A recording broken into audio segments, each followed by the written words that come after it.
Hi, everyone. Good morning. It's great to be here. Thanks for the introduction. Thanks for the stretch. I'm looking for the clicker. There we go. All right, so just while the clicker gets here, I'll just introduce myself very quickly. My name is Vidra. I usually say easy like Sunday morning. And I'm the head of Google for Entrepreneurs Europe and Campus London. And today I want to talk to you about what makes startup hubs successful.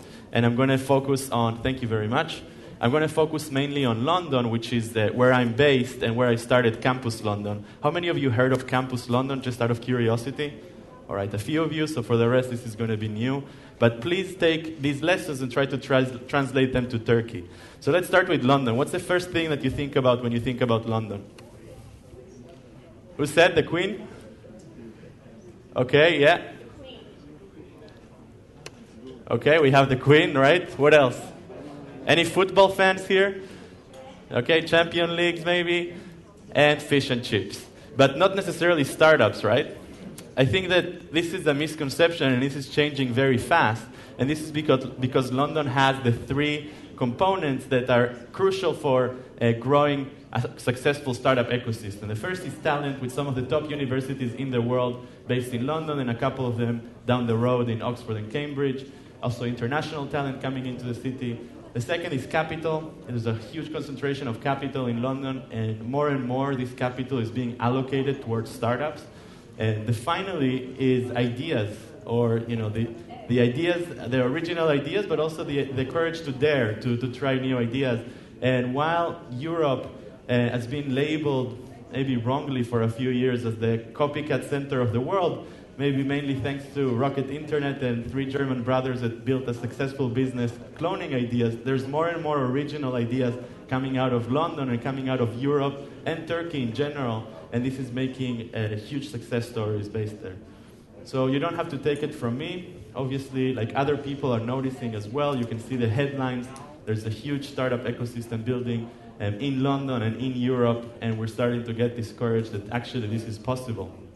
So here comes Campus. Within this bubbling and frothy startup ecosystem, we created Campus, which is essentially a 7-story building filled with startups. But more in detail, usually when I describe Campus, I say that if there was an equivalent between real estate and software, Campus would be an open source building. It's like an operating system for startups where, like any other operating system, it has many apps. So our apps are our partners, and these are some of the apps. We have accelerators, we have co-working space, there's a cafe. Maybe you've heard of names like Seedcamp and Startup Weekend that are based there. And essentially, it's a 7-story building filled with startups, and I'll talk a little bit more about numbers and what goes on there. But I want to keep you guys in the context of what makes startup hubs successful, and I'll give a lot of examples based on my experience with Campus London. I started Campus 2 years ago, and it's now, I want to say the center, but if not the center, one of the centers of the startup life in London and beyond. So there's 3 things that make startup hubs successful, according to Paul Graham, the founder of Y Combinator. How many of you have heard of Y Combinator? Like, a lot of you. So Y Combinator is probably the most successful accelerator in the world. And he said that there's 3 things that make startup hubs successful, and he was talking about Silicon Valley, and famously they don't go out of Silicon Valley, they don't look to expand. But I will challenge that and say that actually this criteria applies to many other startup ecosystems in Europe, and I hope that you are able to make this translation to Turkey as well. The first one is environment, and we'll talk about environment and community. The second one is numbers. And the third one is chance or serendipity, the magic dust that makes some companies succeed and some companies fail. So let's start with environment. I divide environment into 2 sections. One is actually physical environment. Having a physical environment that's fit for startups, it's really important. If you are trying to innovate, to be a technology entrepreneur in a city of butchers or a city of lawyers, good luck to you. It's going to be very tough. You have to have the right environment. You have to be surrounded by like-minded people that are also struggling with the same things. These are pictures from Campus, and one of the things that we do a lot is host events and organize events. So we get a lot of smart people together, constantly talking about startups, sharing ideas, encouraging each other, giving each other mentorship and support. The second part of environment is really, I would even call it a spiritual environment, or an environment of learning and sharing and mentoring and giving. And we do this via some of our programs. For example, Campus EDU, Campus Talks, Campus for Moms, and Google Office Hours. This is a program where every week Googlers come to campus and mentor startups one-on-one. Last year alone, we had more than 1,000 mentorship sessions between startups and Googlers. So how many of you entrepreneurs would love to speak with someone that can give you advice every week on a different topic? Video, product management, engineering, PR and marketing, etc. The Campus for Moms program is really exciting because it's something that we piloted last year, and essentially it's an accelerator for moms on maternity leave or with young kids, and it's the only time where I actually spoke on stage and someone pulled my pants. The babies, not the moms. But, it doesn't have to be community, it doesn't have to be just limited to work. This is a picture from Tech Bikers, an event that we organize every year where techies come together and cycle from Paris to London to raise money for charity. And we created 4 schools and 2 libraries in Nepal and raised enough money to give 4,000 girls in the developing world access to education. So bringing people together doesn't have to be just about talking about work. It's about getting together and getting to know each other. The second attribute that's very important is numbers. And specifically, I'm talking about density of network. It's not enough that you have all the components like angels, entrepreneurs, accelerators, VCs, etc. You need to have the density of network. You need to have enough of them. In Israel, where I grew up, if you throw a stone, you're probably going to hit an entrepreneur. In London, until recently, that wasn't the case. It wasn't a viable option for people to go to entrepreneurship necessarily after school, because maybe the money was elsewhere, maybe they didn't have the belief that actually they can make it happen. And this density of network is what helps startups grow. Startups need more engineers, they need more customers, they need more investors, more partners, etc. So you need to have enough density. What Campus provide is this constant density of network of people coming together and getting to know each other. We achieve this density through embracing one of Google's main principles, which is openness, and open will win. Some of you probably recognize these logos, and these are Google's open source platforms. And we embrace it as well. So, at Campus, anyone can apply to host an event, anyone can apply to become a member, etc. So this is how we managed to achieve scale. To give you some numbers from our operation so far, we have 28,000 members. We helped more than 1,000 startups. Last year alone, we held more than 1,000 events. And one interesting stat is that I asked the cafe in 2013, how many cups of coffee did you sell? And they told me that they sold 90,000 cups of coffee. And I believe that there's a correlation between innovation and coffee, and we have pretty damn good coffee. But to give you guys credit, you also have pretty amazing coffee here in Turkey, so no excuses, right?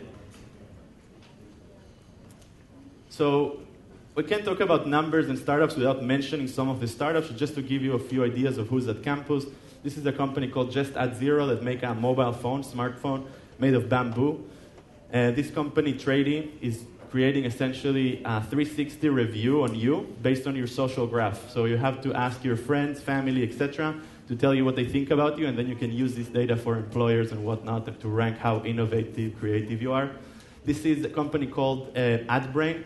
It's all university graduates. They joined a program called Entrepreneur First, which is one of our partners, and they raised $1 million in seed 2 months ago doing cross-screen advertising. And this is a company called Saydak from the Nordics that creates augmented reality on mobile to shop for furniture. This is the first use case. So if I wanted to buy a new sofa for this stage, I could just point my phone and flip through the entire IKEA catalog and see how it looks on stage. And finally, this is a company called ITs, and they provide Wi-Fi on London black cabs, and the way that they manage to pay for it is by having a screen on top of the cab that now that you have Wi-Fi, you can do geo-targeted advertising.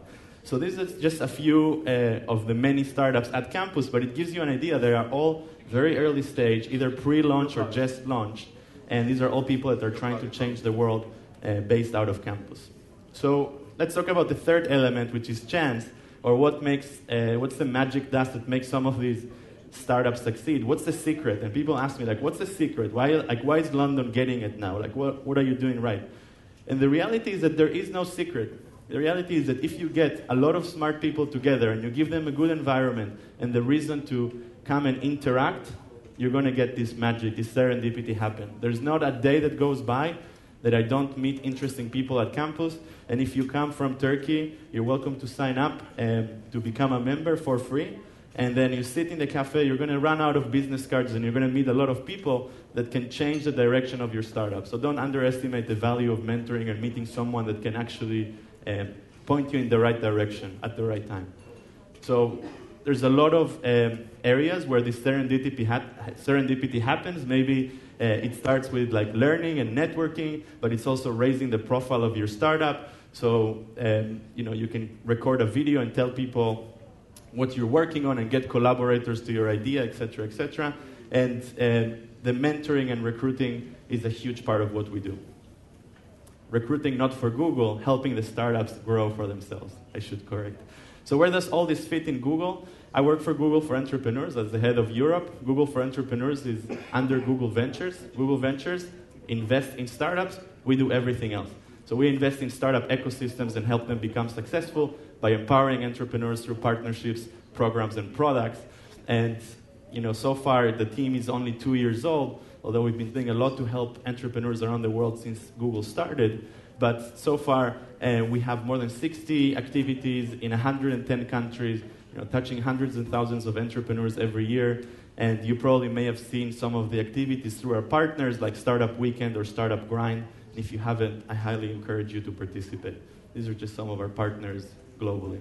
Another thing that we do is an online learning center and helping bring these thought leaders to you. So we can do hangouts like we did with Elon Musk and Richard Branson, ask them questions and get you to interact on a hangout. So if you haven't seen it yet, I highly encourage you to check it out, google.com/entrepreneurs. There's great resources there for you.